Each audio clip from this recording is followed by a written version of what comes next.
Hey, good morning, everybody. It is Wednesday morning, and we have a superb guest on for you today. We have got none other than Gavin Cook. Gavin Cook and I was probably introduced to each other about 2 years ago from a mutual friend, and ever since, we've been kind of learning off each other. He is such an inspirational guy, and the reason why I wanted to get him on the podcast is because he had a bricks and mortar business at the start of COVID. And he was teaching Tae-Kwon-Do in schools and different places up and down our local area. And what I loved about Gavin, you'll hear my admiration for him as well, is that he just didn't roll over and play dead.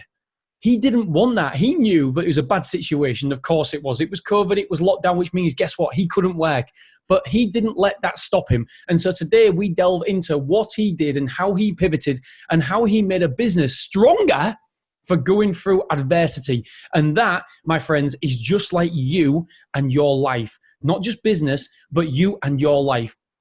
When adversity comes, you use it as a springboard to making your life stronger, the foundations stronger, and just more supportive. Today, we dive into all that, and I have got so much admiration and respect for this guy because, like I say, just didn't roll over, didn't play dead, and he attacked the problem, and he pivoted, he changed, and now he's got a more successful business for it, which is incredible. Anyway, enjoy this episode, and don't forget to say hi to Gavin Cook on all the channels that he mentions at the very, very end. I thank you, I appreciate you, and guess what? I love you. See you soon. Bye-bye. Mr. Gavin Cook, welcome to the podcast. Thank you so much for your time, buddy. I appreciate you coming on. No, it's awesome to be on, finally, Dino. I know, yeah. For those of you who don't know, Gavin is a great friend of mine, and he's also a Taekwondo expert amongst many other things. So, Gavin, if you could tell us a little bit about you, what you do, and give us a glimpse to your personal life, mate, that would be awesome. Okay, so I currently live in York. I'm married. I've got a couple of kids. I've got a 15-year-old and a 13-year-old, two boys. Started my Taekwondo journey over 40-odd years ago. So I started back in the 80s. In a little town called Daventry in the Midlands, where there was a 3 or 4 of us used to train together, and we're still good close friends. A couple of us now, even sort of 40 years on. Obviously, we do a podcast together, which we'll obviously touch on that later on, Dino. But so moved to York when we got married. Set up a surf shop when we first moved to York. Set up a surf shop in York? Yeah. Wow. And everyone, go and say it, Dean. There's no sea. There's no sea. there's literally no sea from York. But to be honest, it was 20 odd years ago, and it was going for that. Remember that phase where Animal and Quicksilver and Billabong. Actually, I've got Quicksilver t-shirt on as we speak now. Quicksilver and Animal and Billabong and all those brands were really, really big. I'd just come back from Australia, so I took a year out in my 20s to travel and do the Australia thing. And I came back, and I was like, right, I want to set up a surf shop. So that's what we did. So we set up a surf shop in York, and that lasted for sort of probably about 8 years. And it was good at the time, but it was before the internet, and it was just as the internet was starting to come in. So obviously there was a lot of pivoting to do on that business. So I stopped that one, and then I got a regular type job as a sales engineer, also a sales manager for a lift company, and then got out of that probably 8 or 9 years ago. So when I started my martial arts business. So obviously started my martial arts business 10 years ago. And went full-time about 4 years ago on that one. So, Gav, first question is, how old, I don't actually know how old you are though, mate, even though we've known each other a long time. How old are you? Because you said you've been doing martial arts and Taekwondo for 40 years. You look pretty good, mate. I thought you was always my age, and I'm 39. You've got a guess. 39? I thought you was 39. 45. Are you really? Yeah, 45. Yeah, 45. 46 this year. Oh, gosh. Where does it go? 40th next year. And so your Taekwondo business, buddy, tell us a bit about it. Well, my son was, so my eldest son was 3 at the time. And I've been involved in the martial arts game for a long time. And there were no real clubs in the area for youngsters. And I really wanted to get him in early because I know just the benefit that it's certainly had for me. You know, it's kept us out of trouble, keeps you on the straight and narrow, gives you that confidence and gives you lots of life skills, martial arts. And, obviously, certainly the entrepreneurial side, I think a lot of my entrepreneurial character has come from martial arts, because you're constantly failing. You've constantly got to keep striving for those goals. Every time you get a new belt, you've got to go for it. Yes, you might pass it, you might fail it. And so I think it's got great life skills, martial arts. So I really wanted to get my son into it. And there was no club. So I set up a little club in my village, hired the village hall, and got a few kids, and had about 10 kids in there to start off with, and we just did it. And then the next thing you know, everyone was saying, I want to do it a bit more. So I opened the second night of the week, and then I opened the third night of the week, and I changed venue, and all of a sudden I got up to about 120 students or something like that over the course of about 2 years. And I was like, gosh, you know what, I could do this full time. And I was working as a sales manager at the time. So obviously I was the main breadwinner in the house. So it was important that I made sure that I could cover the mortgage and things like that. But the wife was very supportive. She was like, look, you know, it's your dream to do this. Just do it. And I was like, well, no, I'm not gonna. I suppose I'm a bit of I like a plan B. You know, there's some entrepreneurs that are straight in. I don't care. We're going to go for it. Balls deep, jump in. It's like we're either going to sink or we're going to swim. Hello. There you go. That's it. And I like to have a plan B. So I was like, right, I'm going to do this, but I'm going to save up. So I saved up probably about £10,000-12,000 at the time. I love that. Yeah. Stuck it in the bank, and I said, look, I've got my mortgage. I could pay my mortgage for the next year and a half if it all went wrong. Stuck it in the bank. And within 6 months, my club had grown to about 280, nearly 300 students. So, of course, that money still sat there. You know what I mean? But it's funny, isn't it? It's funny because you feel as though you need to do it, and that's what scares people. Yeah. But I knew that it would work because I grew it to such a level within a couple of years anyway. I knew I was a good instructor. I knew I had a good group of martial artists around me. I had some good black belts as well that were going to help me out to teach classes and things like that. And from going full time, within probably 6 to 8 months, it had easily overtaken what I was getting paid at my last job in terms of a salary. Yeah. And I was only working 2 nights a week, 2 nights 2 hours an evening, 5 days a week. Which I suppose from if it's something that you love doing, it's living the dream, right?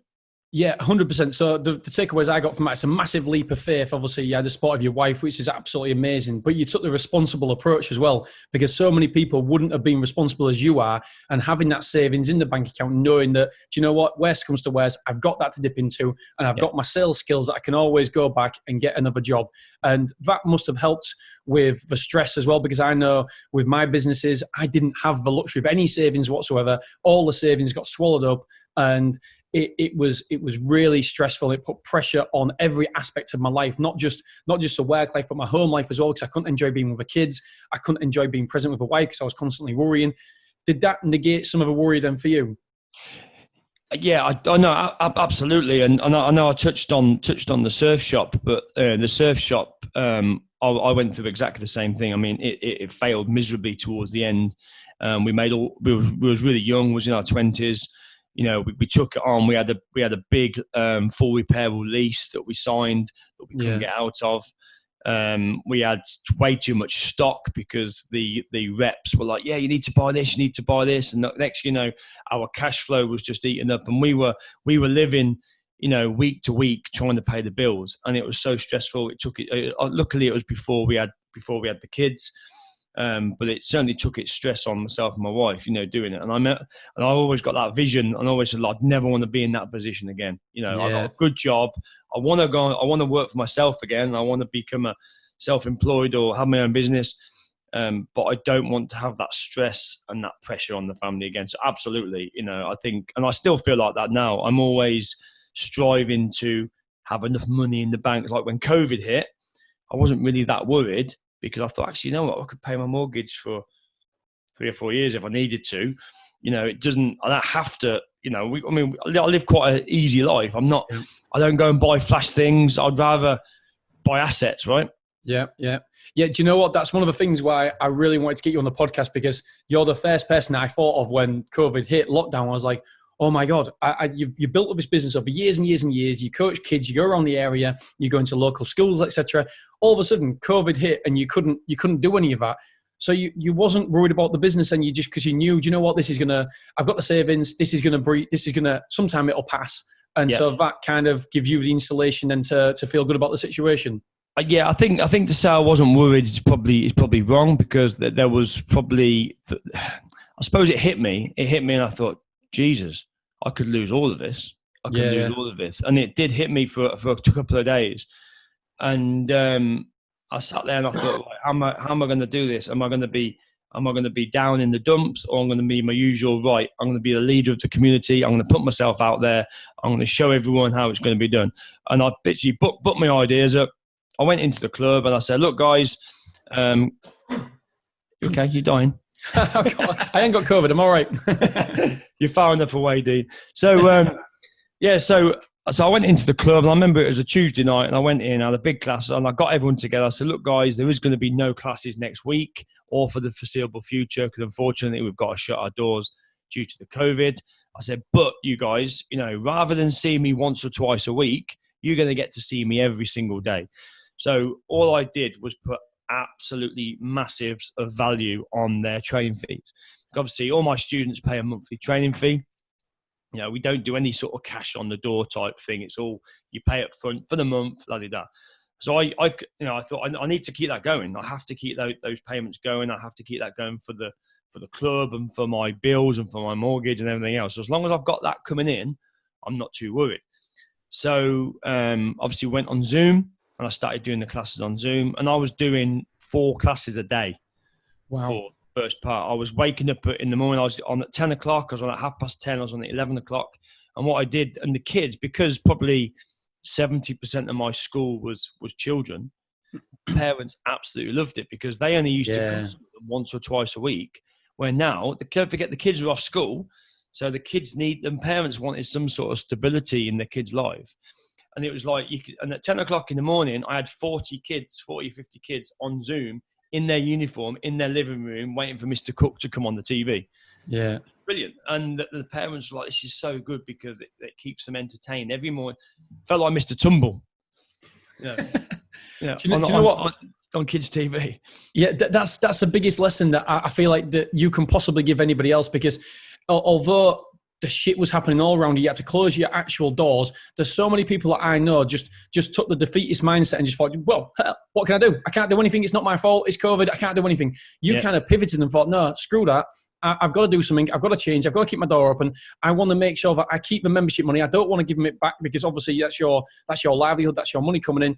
And you thought, right, yeah, you might have took a couple of days to get your head around it, but all of a sudden you took massive action. And as soon as you started telling me about what you was doing and turning your garage into this workout studio, I was like, oh my God, setting up all these cameras everywhere. I was like, I love this guy. This guy is taking action. I got photographs. I got photographs of my garage. I literally ripped everything out my garage. Got some mats in. Got some lighting. Got a big TV on there. Got cameras, and that was it. I was just getting up in the morning, having my breakfast in my garage, and I was in my garage for like 4 hours a day. And it was exhausting. It was actually exhausting, because, and this was something a lot of instructors were finding, that they were starting to struggle with the burnout side of it, because they really wanted to keep their businesses going. They were really, jumping in and doing the classes, but you were doing like a warm up, then you're doing another warm up, and then another warm up. So then I started pre-recording my warm ups, pre-recording stuff, and then you could play that back and stuff like that. So, then you start building up a library. So then you can say, actually, I'm gonna have a week off. But don't worry, because I've got a back catalogue of all my classes, so you guys can still go on and watch them. So that actually became a little bit easier then towards the back end of it. Yeah, so I really admire that. So how will your business change going forward then? When everything opens back up, will you still have the Zoom calls, or will you go back to teaching in person? What will happen, or is it a hybrid of the both? Yeah, well, so we halfway through the COVID, we actually ditched Zoom and we actually built our own platform. Yeah. We always talk about software and stuff like that. So we basically posted a job on one of the software sites, and we got some coders bid for it, and we actually built our own streaming platform. Took us probably 3 months to get it ready, to get it done. So now we've got our own branded streaming platform that we can use, which is not only a streaming platform, it's also an on-demand catalog, on-demand library, and everything else. So it's kind of like Peloton.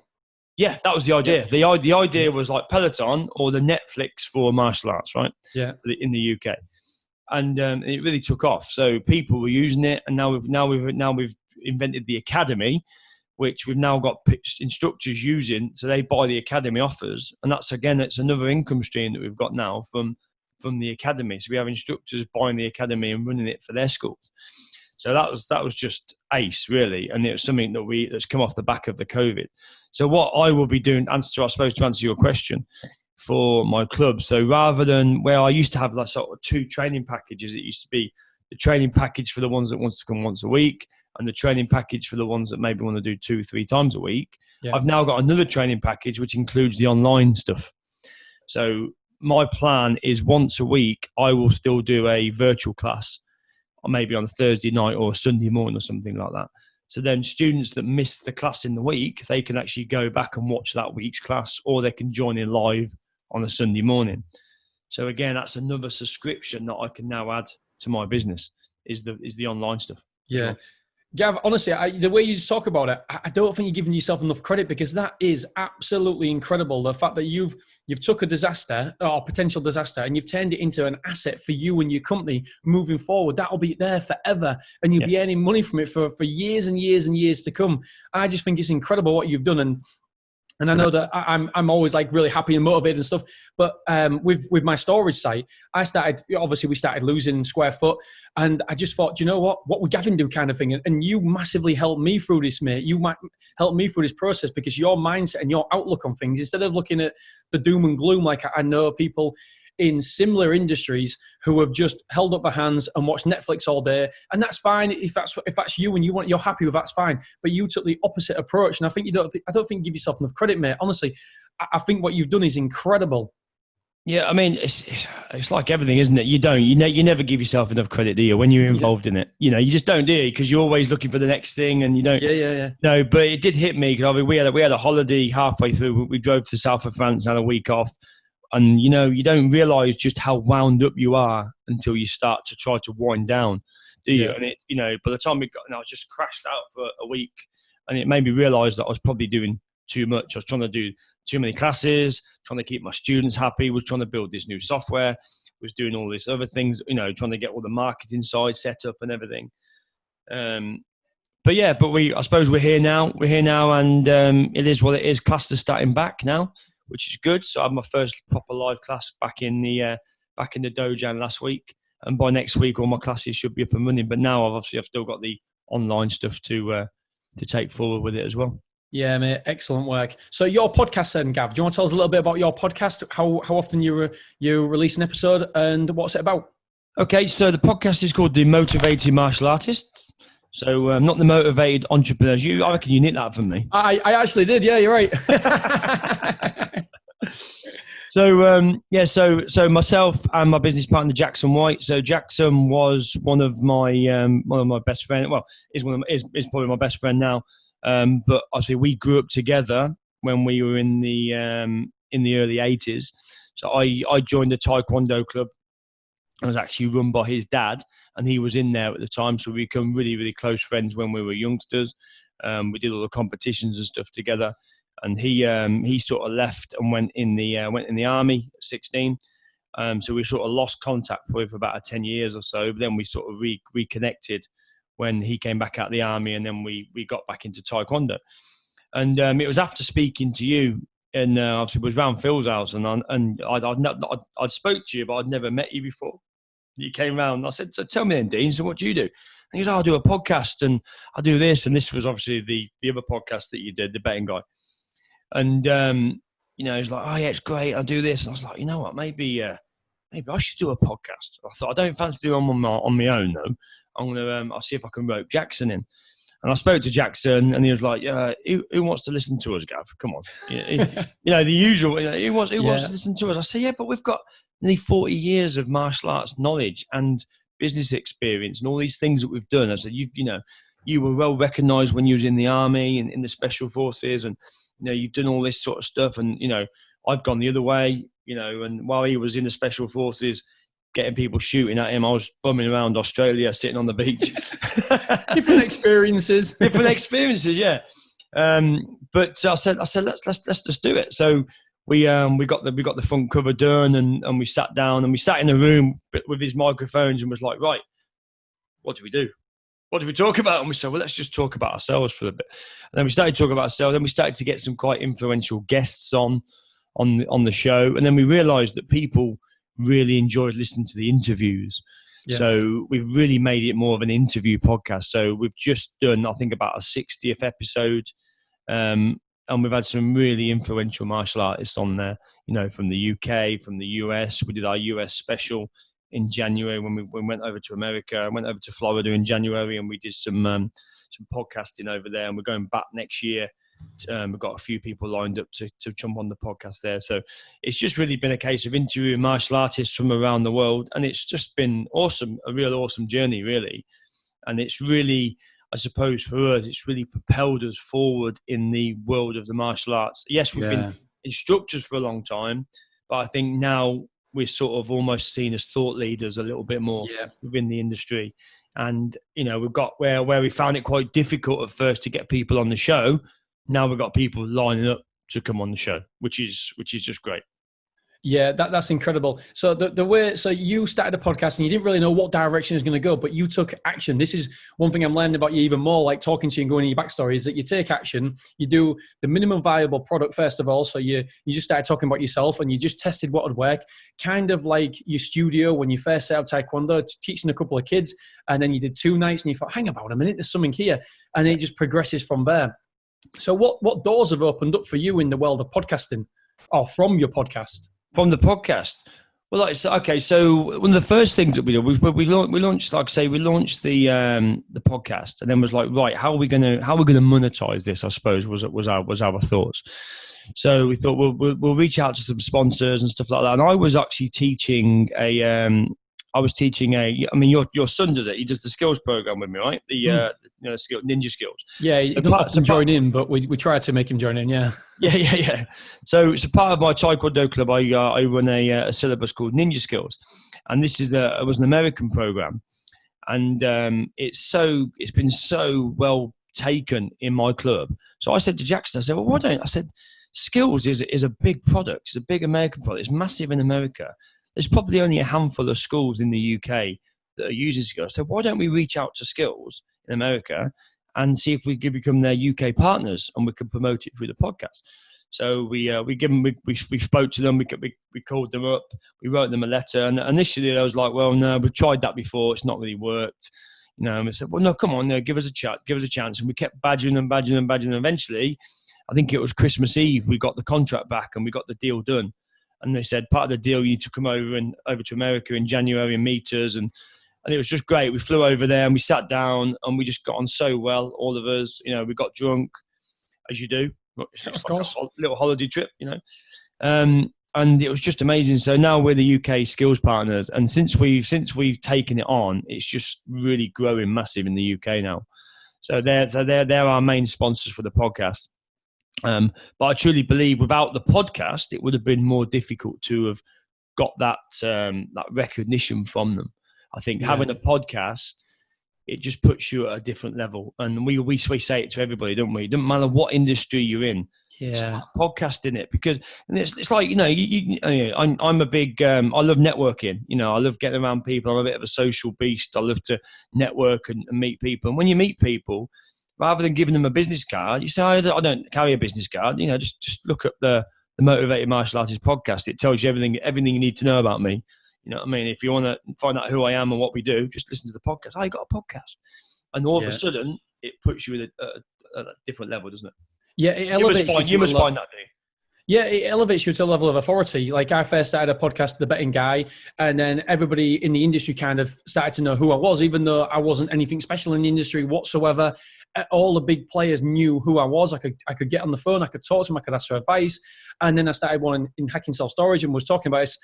This is all self-storage podcast. Was talking about this before the interview, that it's really elevated. Although we don't get many listeners because it's very niche, it really has had a massive impact on my business, because I've learned from the world's best operators, just having a one-on-one conversation with them and talking to them. And then I've implemented what they've told me. And I have to, probably increase my business £10,000 at least per month, just using their systems and their procedures in my business. And then I've got speaking gigs. I've been asked to go to Hawaii this year to speak. I've been asked to go to Vegas, which I've spoken twice now. I've spoken in London and Portugal, and it's just been an amazing knock-on effect that the podcast has given me. Without the podcast, I could have never ever had that. And so for me, I'm a massive advocate of podcasting. It doesn't matter how many people actually listen to your podcast. We get very, very few downloads, probably 100 an episode on the Hacking Self-Storage. But not only am I learning from the people I'm interviewing, but I'm also getting paid as well because I've got a sponsorship deal as well. So it's paying me for my time, but I'm also compounding that and learning on top. So yeah, I'm a huge advocate for podcasts. But they're good fun as well, aren't they? Yeah, because you're just having the chat, aren't you? You're just having the chat, and you know. Did you listen to the Joe Rogan podcast? You ever listen to Joe Rogan? Absolutely love it. Yeah. Yeah. So I just love the way he does it. You know, he comes across so well. You know, and he has fun, and you can interview all these different people, and you're building up knowledge all the time, aren't you, for all these different people that you're interviewing as well. Yeah, like I've literally took some notes, and I'm learning from you now what you're saying and stuff, and I'm sure other people are listening and learning, and you know, Joe Rogan has a beard, doesn't he? He takes it to the next level and really enjoys his podcast. So one of my questions I really wanted to ask you then, Gav, what is the 20% of effort that gets you 80% of your results? What is the needle movers in your life, in your business? So I know I just touched on it, but it's probably podcasting and networking. I think they're the things for me. I'm not a detailed person, and I said this earlier on. I've got business partners that are very detailed. My wife, who helps us with our service accommodation portfolio, and she's really detailed. She likes the numbers, and she likes that. I'm not like that, but I need people like that in my life. Yeah. To basically sweep up the carnage that I leave, I suppose, as I'm going forward, and I know that, but I think, getting in front of people, speaking to people, having those conversations, you never know who you're going to meet. So you know, like say, podcast and event business. There's lots of these business breakfast Zoom meetings that you can jump onto now. Yeah. And I've been invited to quite a lot of those, and you jump on and then you tell people you're a podcaster and you're a martial artist, and then all of a sudden it opens up that conversation. And I think taking action. You just got to take action. One of my first audiobooks that I listened to was the 10X Rule by Grant Cardone. Have you listened to that thing? Yeah. And it's one of those books where I still listen to it every now and again now, just to keep me on track. And he just talks about being accountable for every one of your actions, and just to take action. Just don't be a victim. You know, over the COVID situation, I know you took. Yes. There's so many. COVID has ruined my business, and COVID has done that. And it's like, well, yeah, it's the same for everybody. Just change. You need to pivot fast. You need to maybe look at a different revenue stream. You need to, I know some businesses, it's not that easy. I get that. If you own a big premises and you're a big, well-established business and you've been hit overnight, I do get that. But, you know, you've got to take ownership. If you're going to take ownership for the good stuff, you've also got to take ownership for the bad stuff that happens to you, haven't you? You can't take credit for the good stuff and not have credit for the shit stuff, basically. Yeah, exactly. Yeah, and my sisters are in the wedding industry, and so they're being massively hit. Obviously, they rent out teepees, and they've got probably 100 bookings per year, and all of a sudden they can't do teepees anymore. So one of them used to be a maths teacher. So now she's starting something similar to yourself, where she does a group call and helps people. She still does exam marking as well. So she's an exam qualified marker. So she does group calls with students and helps them. So that's how she's been getting money coming in. My other sister saw that everybody was doing fitness at home, so then she started doing fitness bands and water bottles and stuff just to keep the money coming in, because obviously the government's helped out as much as they possibly can with Fairload, etc., and the grants. However, you know, there's still a big hole there for them, because they've got the big rent of a facility, you know, they've got all the overheads, and so they've had to pivot as well. So what keeps you motivated then, Gav? What keeps me motivated? My family. I think my family keep me motivated. You know, I've got 2 boys. I've got a 15-year-old and a 13-year-old. they're great kids, but neither of them are that academic. So that they're certainly not going to be the sort of kids that are going to go to university and then go and become a doctor. That I think they're going to be in the trenches with me, basically. Yeah. And, I'm trying to teach them at the moment about things like assets, what the difference between an asset and a liability and things like that. At the moment, it's going on over their head. They're like, shut up, Dad, I want to go out with my mates. You know what I mean? That's pretty much where it is. But at the same time, I really want them to, we're talking about this business buying stuff that we're doing at the moment. And, I really want them to understand that, there's other ways to make a business, to make a living other than going down the traditional academic route. Academic route is good for some people. Don't get me wrong. I know I think the school system does need to be reformed. But, for those 20-30% of kids that aren't academic, there's nowhere for them to go. They're just forced this stuff that they're never going to be good at it. So for me, it keeps me motivated to keep learning new skills, keep trying to get myself into a better position financially so that they don't have to worry. I want them to, I'd love to get to the point where, and hopefully in the next 5 years, this is certainly one of my goals is to for them to both have a house that they own in their name. Yep. So by the time they get to 20, they've got an asset that's in their name. Hopefully it'll be paid off. And I'll be like, look, kids, that's it. I've done my bit now. I've brought you up. Do what, live in it, got rent the it. there Rent it, learn about business. You've got some money there. You've got something you could borrow against. You've got something you can set your own business up against and try to teach them those things. So I think, it's definitely my family that motivate me. I want them to have a good life. And I want them to have a worry-free life, and I think that's all you can ask for, isn't it, for your kids, really? Yeah, absolutely, yeah. And what does success look like for you, Gav? Success is freedom, isn't it? Success is freedom. It's being able to do what you want to do when you want to do it, isn't it? And I know it's not that easy when you've got kids because you're still restricted to school holidays, and you know what I mean. You can say, "Oh yeah, I've got this money and I've got my business.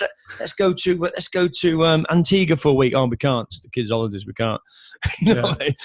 But I think getting yourself into a position where if you don't want to go out to work, you don't have to, and that's something that I'm certainly trying to strive for with my Tae-Kwon-Do business. Is getting to a point where it's not just me, because it's a lifestyle business really that I've created. I've basically created myself a job, really. It's an enjoyable job because I enjoy teaching it, but it's not something that I'm ever going to really be able to step away from fully. I think that's all part of the process, though, isn't it? You start with a lifestyle business, a business that is kind of a job, but then the goal is to get that business from you having to run it, is to get that business then to a lifestyle business where it needs minimal effort from you, and it's just a part of the journey. That's all it is. It is, and I think the virtual thing will help with that. Fairness, 100%. I think the virtual thing, because it could be that, I do a lot of the virtual classes and 2 or 3 week, do virtual classes a couple of days a week. And then I've got a lot of black belts that have all said to me they really want to become instructors. So it's really now, how do I transfer the business from being just about me, that was originally built around me, to being more about the club and based on the syllabus that the instructors are teaching as opposed to the instructor. So that's really where I'm trying to go with it now over the next couple of years, just so I can start taking a bit of a back step, so I can maybe just teach a couple of nights a week rather than 5 nights a week, and have some of my black belt instructors. And I think over COVID, speaking with other instructors, a lot of the other instructors had the same sort of idea, same sort of approach. They realised they were working too much. Yeah. And you don't always realise, because it's something you enjoy doing. Yeah, I'll teach that class. But you realise, actually, I'm working too much here, and I'm not giving my body time to rest between sessions sometimes. Yeah, it's great that you've had that reflection period during COVID, and you've seen it kind of developed you as a businessman and as a person as well. It's give you that time to look back and realize where you want to go with the business and what you enjoy about it and what you did enjoy about it and where you need to pivot and just change a little bit. So I think it's amazing, buddy, and I can't wait for the next 12 months what they have in store for you, because there's going to be some amazingly awesome stories come out of the Gavin Cook book, isn't there? It's going to be awesome to watch. I hope so. And I mean, we're all striving to create bigger things, aren't we? And the thing is, it's when you enjoy business, it's not hard work, is it? It's not. I never sit at my desk and think, oh, I really don't want to do that today, because if it's taking me forward, if it's taking you forward every time you do these things, and it's enjoyable, isn't it? Yeah, I don't work because I enjoy it. This is what, if I didn't get paid for anything, this is what I get paid for. I love doing it. I love speaking to people like you. I love every different business that I do. I enjoy all the aspects. I enjoy going to bed and actually thinking about the business and how I can improve it, what I can do here, the tweaks and stuff, the content sites that I'm buying. I get so excited by it all. So it's not really work for me. It's just me living my best life. Yeah, exactly. And it's funny because you said, no, I think it was the the Dane, wasn't it? Dane, what's his name? Dane Maxwell. Yeah, and he said to me, one of the things he says to himself every evening is, have I created an asset today? Yeah. And I've actually got a reminder on my phone at 9 o'clock. 9 o'clock every day, it pops up and says, have you created an asset today? Yeah. Mine, I've got it actually on my screen from yesterday, 5 o'clock. Did you create any equity today? That's what mine says. Equity. That was it. Yeah. Have you created equity today? Yeah, I love it. So I've got 5 questions, 1 sentence answers, and just for fun, what does your perfect day look like, Gav? Perfect day is get up in the morning, go to the gym, have nice meal with my family, teach my Tae-Kwon-Do class, and that's it. Go to bed. They're the things I love doing. Yeah, and what's a daily habit that contributes to your success? Okay, I was going to say eat healthy, but over COVID, it's not been so good actually. Yeah, I feel that. A daily habit is exercise. Yeah, I love it. Recommend one book, buddy. I know you're a big believer in books, so I'd love to hear this one. I'm going to recommend the 10X Rule by Grant Cardone. It's not my favorite book anymore, and I feel as though it's a great starter. Yeah. I think for anybody getting on that entrepreneurial journey, that's one of the ones that if you can get that one down you and understand it, it leads on to other ones. Yeah, I completely agree with it. I loved it when I read it, and I tried to listen to it again, and I feel like that I needed it back then, but I don't need it now. But it was a fantastic book to read and get you motivated and get your mindset right, get your head in the right space. And I definitely learned a lot from it. So, Gav, being a Taekwondo black belt expert, etc., what scares you? Wasps. That's absolutely brilliant. Hate wasps, mate. Hate them. They're everywhere now, aren't they, as well? That's absolutely, yeah. And so if I asked your 5 closest friends, what is your superpower? What would they say? Probably invisibility. Because they can never get hold of me. I'm a lot like that. I know you are. Mr. Cook, where do people find out more about you? Okay, so my martial arts schools is traintaekwondo.co.uk. So we predominantly teach so obviously got York, Beverley, Pocklington, Market Wheaton, and Stamford Bridge, where I live at the moment. So that's when we run my clubs. Obviously, they can check out the podcast, which is the Motivated Martial Artists, on all of the normal platforms, Spotify and Apple, iTunes, all that sort of stuff. We're on Facebook, Gavin Cook on Facebook, Train Taekwondo on Facebook, and our the Motivated Martial Artists website is tmma.media. And there's a few things on there for you. My awesome VA Jojo will put a link to the show in the show notes to all of them. So Gavin, all I have to say is, brother, thank you so much for coming on, buddy. I love chatting to you, and I learn something every time we do. Yep, cheers, Dean. It's always a pleasure. Always a pleasure. And we'll have to catch up for a beer soon, hopefully. 100%.